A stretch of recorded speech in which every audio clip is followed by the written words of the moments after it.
jumping right in, check out those blooms. I didn't know I had that color of iris. I knew I had these.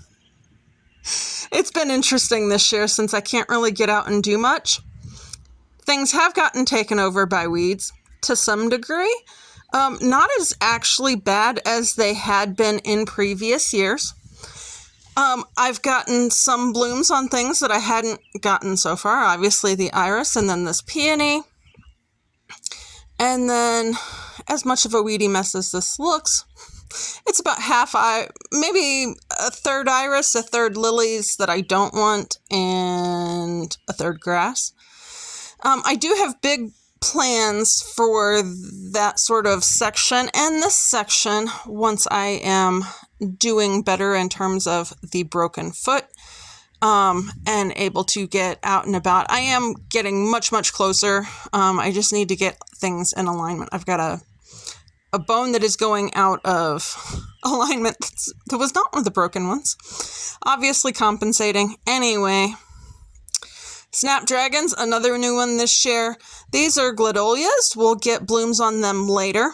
I still have a bunch to plant because I had ordered some begonia bulbs and they came in as a 25 bag pack of glads. So I'm basically going to try and fill in this section here as much as I can.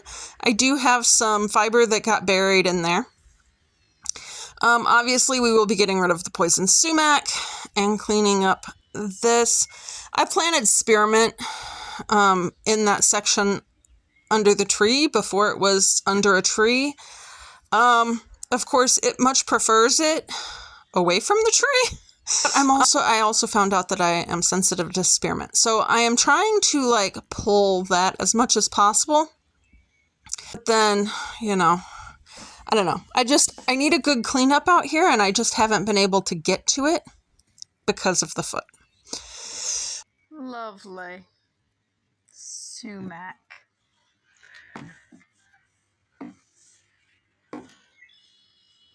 Anyway, I have started before I did the foot thing, I did start this pallet walkway back here. Had been some boards up against the skirting, put there to keep animals from digging holes under the skirting. And I basically made a raised bed on top of it and kind of a hugelkultur thing. Just trying it out. That was strawberries and onions that I planted there. I'm not sure the onions will go back there next year.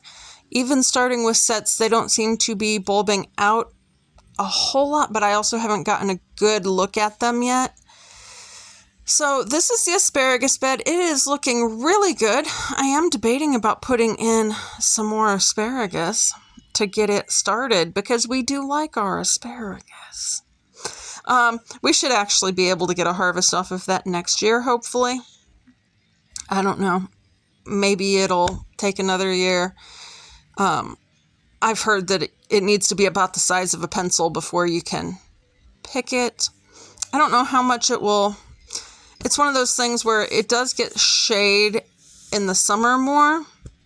But when it's asparagus picking time, it's full sun. Oh, so anyway, this is the currant bush I moved before the foot. The maple tree in the center back. You saw the naked ladies back by there. I would like to plan out the rest of that fence line this year. I'm thinking maybe some rhubarb and some hollyhocks. Thinking about some chaos gardening back there where we had buried pinga. Just dropping seeds on the ground because I don't want to dig right there.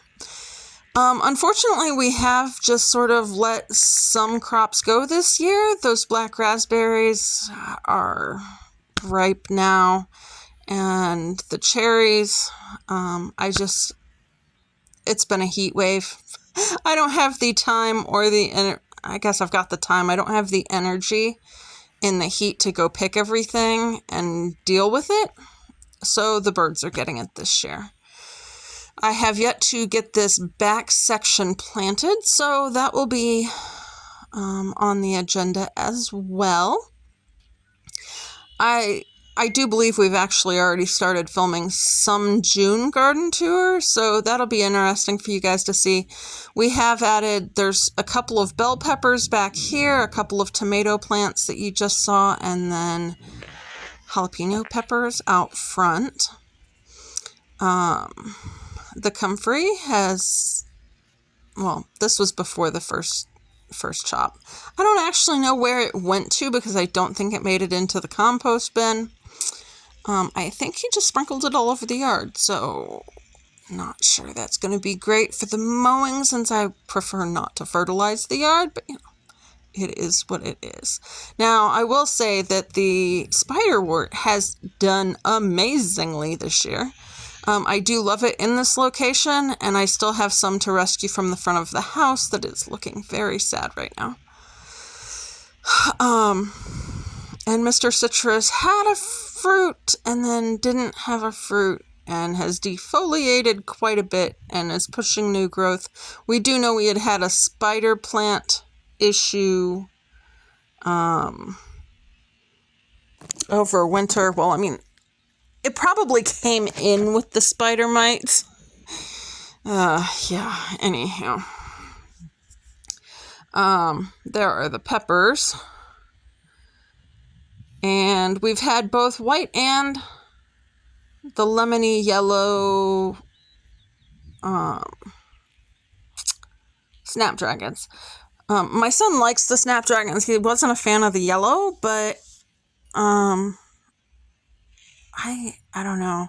I want to kind of maybe sprinkle a few seeds elsewhere and see if I can get them to like grow on a more outside rather than me starting from seed inside. Because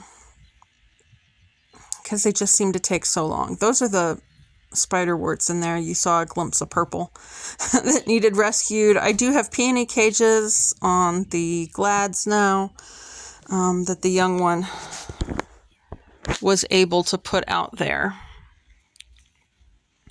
And then, like I said, I'll be adding 25 more glads in this area. I don't really have great locations to put glads otherwise.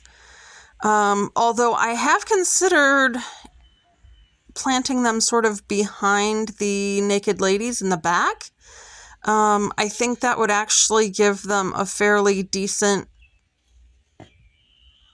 place to grow. Like, they could shoot up the fence and the foliage from the naked ladies would be able to sort of keep them upright in the early time frame. So much. I don't know. I'm still working through all that. We'll see. I don't have a great way to plant bulbs either, so I've got some strawberries I'm farming out to other homes. When I get the dirt for that, I might pick up something to make bulb planting easier. We'll see.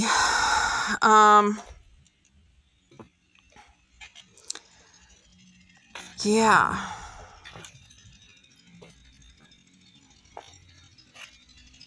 I guess this to some degree is sort of a to-do list for me.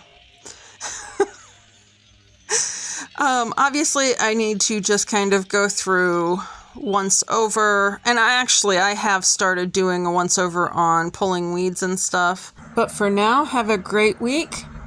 May your weeds be non-existent.